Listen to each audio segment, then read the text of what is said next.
രാഹുൽ കുറെ നാളത്തെ ഇടവേളയ്ക്ക് ശേഷം രാഹുൽ മാങ്കൂട്ടം പത്തി ഉയർത്തി വീണ്ടും പൊതുമധ്യത്തിൽ സംസാരിക്കുകയാണ്. അദ്ദേഹം വെല്ലുവിളിക്കുന്നതല്ല, ശബരിമല സ്വർണ്ണക്കൊള്ള വിഷയവുമായി ബന്ധപ്പെട്ട് സംസാരിച്ചതാണ് നമ്മൾ കാണുന്നത്, അടൂർ പ്രകാശിനെ ചോദ്യം ചെയ്തതുമായി ബന്ധപ്പെട്ട്. അപ്പോൾ രാഹുൽ വീണ്ടും പൂർവാധികം ശക്തിയോടെ തിരിച്ചു വരുന്നു എന്ന് മനസ്സിലാക്കണം അല്ലേ?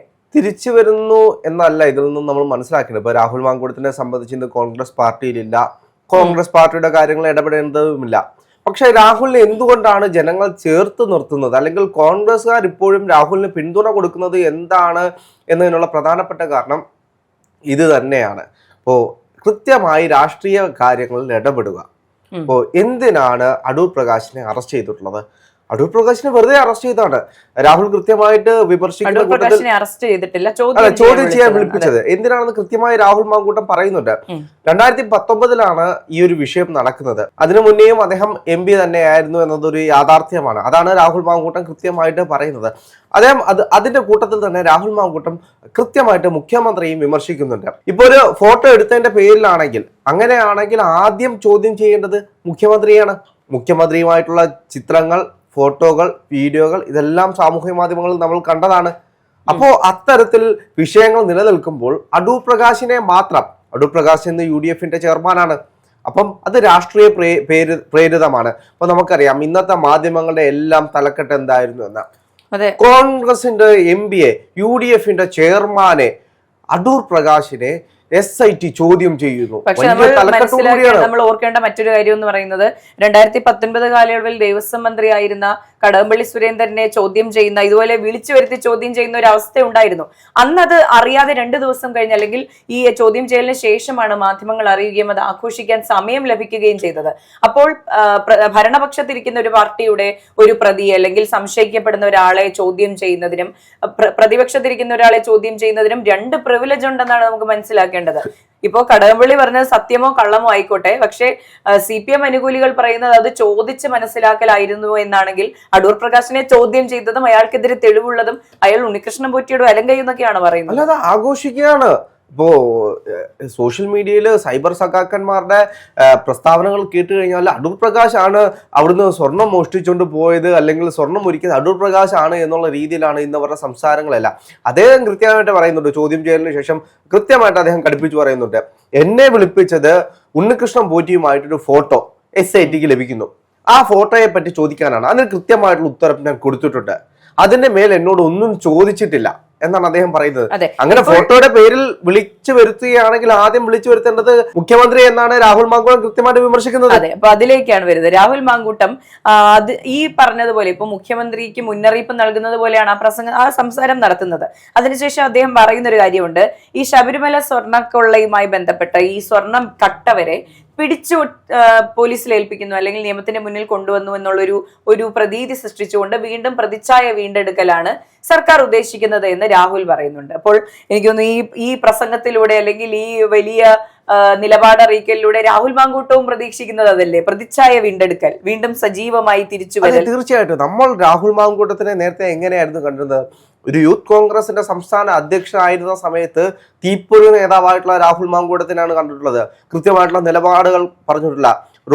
തെരുവിലിറങ്ങിയാണെങ്കിലും മിസ്റ്റർ പിണറായി വിജയൻ എന്ന് പറഞ്ഞ രാഹുൽ മാങ്കൂട്ടം, നിയമസഭയിൽ ചെന്നിട്ടും മിസ്റ്റർ പിണറായി വിജയൻ എന്ന് എടുത്തു പറഞ്ഞ, അതെ, എഡോ പിണറായി വിജയ എന്ന് വിളിച്ചു പറഞ്ഞ രാഹുൽ മാങ്കൂട്ടം, ആ രാഹുൽ മാങ്കൂട്ടത്തിന്റെ ആവേശം അല്ലെങ്കിൽ വിപ്ലവ വീര്യം ഇത് തന്നെയാണ് കോൺഗ്രസിലെ പല ആളുകളും ആഗ്രഹിക്കുന്നത്.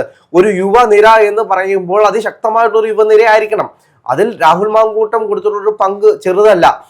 മാധ്യമങ്ങൾ നടത്തുന്ന ചർച്ചകളിലാണെങ്കിൽ പോലും കൃത്യമായി ചെന്നിരുന്നത് തന്റെ നിലപാടുകൾ പറയാനും തന്റെ പാർട്ടിയുടെ നിലപാടുകൾ പറയാനും, ഇപ്പുറത്ത് നിന്നൊരു ചോദ്യമുന വന്നു കഴിഞ്ഞാൽ അത് ഒടിച്ച് തിരിച്ച് ആ ചോദ്യമുന കൊണ്ട് തിരിച്ചു കുത്താനും കഴിവുള്ള ഒരു നേതാവിന്റെ പേര് രാഹുൽ മാങ്കൂട്ടം എന്നായിരുന്നു. അതെ, പക്ഷെ ഇതിൽ മറ്റൊരു കാര്യം കൂടെ നമ്മൾ ശ്രദ്ധിക്കേണ്ടതെന്ന് പറഞ്ഞാല്, കുറച്ച് നാളുകൾക്ക് മുമ്പേ പുനർജനി പദ്ധതിയുമായി ബന്ധപ്പെട്ട് വിവാദങ്ങൾ ഉണ്ടായപ്പോഴും രാഹുൽ മാങ്കൂട്ടം വന്ന VD സതീശനെ കൃത്യമായി ന്യായീകരിക്കുന്ന, അദ്ദേഹത്തിന്റെ പക്ഷം പറയുന്ന, ന്യായീകരിക്കുന്ന എന്നല്ല, പക്ഷം പറയുന്ന ഒരു നിലപാട് നമ്മൾ കണ്ടിരുന്നു. ഇപ്പോൾ അടൂർ പ്രകാശിന്റെ കാര്യത്തിലും അദ്ദേഹം ഇത് തന്നെയാണ് ചെയ്യുന്നത്.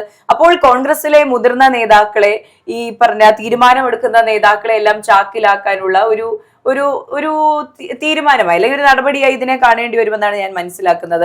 എല്ലാ നേതാക്കളോടും ഒരു കോൺഗ്രസിൽ നിന്ന് പാർട്ടിയിൽ നിന്ന് മാറ്റി നിർത്തുന്നു, കോൺഗ്രസിന്റെ ഭാഗമല്ല എന്ന് പറയുന്നു. പക്ഷെ അദ്ദേഹം അന്ന് നടത്തിയ അഭിമുഖത്തിൽ അദ്ദേഹം പറയുന്നുണ്ട്, എന്നെ മാറ്റി നിർത്തിയാലും ഞാനൊരു കോൺഗ്രസ്സുകാരനാണ്, എന്നെ പറഞ്ഞു വിട്ടാലും ഞാൻ പോകില്ല എന്നൊരു നിലപാട് അറിയിക്കുന്നുണ്ട്. അപ്പോൾ അതിന്റെയൊക്കെ ഭാഗമാണിത്. കോൺഗ്രസിൽ തന്നെ പിടിച്ചു നിൽക്കുക, 2-3 വർഷങ്ങൾക്ക് ശേഷം തിരിച്ച് പാർട്ടിയിൽ എങ്ങനെയും കയറിപ്പറ്റുക എന്നുള്ള വലിയൊരു അജണ്ടയുടെ ഒരു ചെറിയൊരു ഭാഗം മാത്രമായിരിക്കാം ഈ ന്യായീകരണം.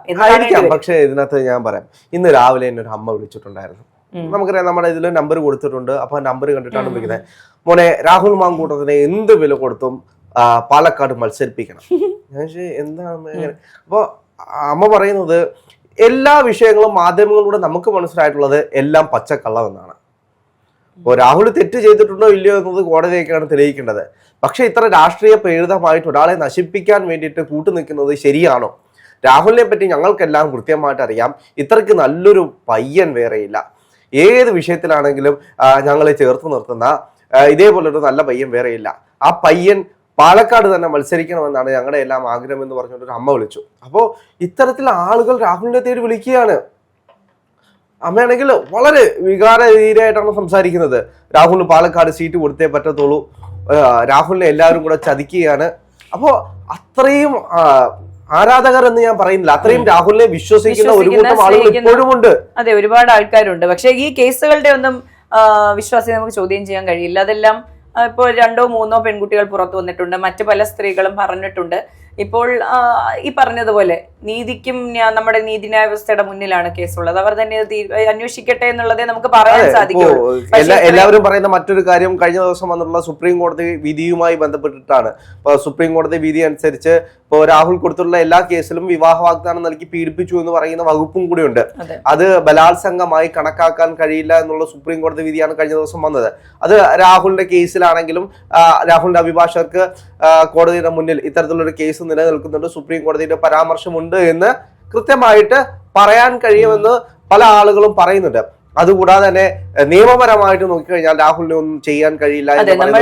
രാഹുൽ പറഞ്ഞത് ശരിയാണ്. കാരണം ഈ കേസിൽ നമ്മൾ നിയമപരമായി നോക്കുകയാണെങ്കിൽ, നിയമവശങ്ങൾ പരിശോധിക്കുകയാണെങ്കിൽ രാഹുലിന് പുറത്തേക്ക് വരാനുള്ള വഴികൾ തന്നെയാണ് കൂടുതലുള്ളത്.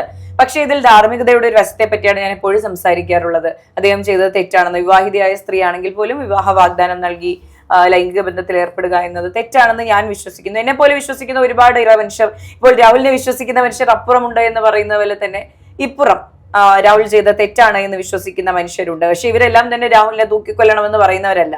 എല്ലാ കാലത്തും പറയുന്നത് പോലെ തന്നെ രാഹുൽ ചെയ്ത തെറ്റേറ്റു പറഞ്ഞ് പുറത്തു വരാൻ തയ്യാറാണെങ്കിൽ അദ്ദേഹത്തെ സ്വീകരിക്കാൻ കേരള രാഷ്ട്രീയം എപ്പോഴും തയ്യാറാണ്. ഇപ്പോൾ നമുക്കറിയാം, ഇത്രയും വലിയ പ്രശ്നങ്ങൾ ഉണ്ടായിട്ട് പോലും അദ്ദേഹത്തെ സ്വീകരിക്കാൻ തയ്യാറാണെങ്കിൽ ഇതിൽ നിന്നെല്ലാം കുറ്റം ഏറ്റുപറഞ്ഞ് പുറത്തു വരുന്ന രാഹുലിനെ സ്വീകരിക്കാൻ ഇതിലും വലിയ ആൾക്കാർ, ഇതിലും ഒരുപാട് ആൾക്കാർ ഉണ്ടാകും എന്നുള്ളതാണ്.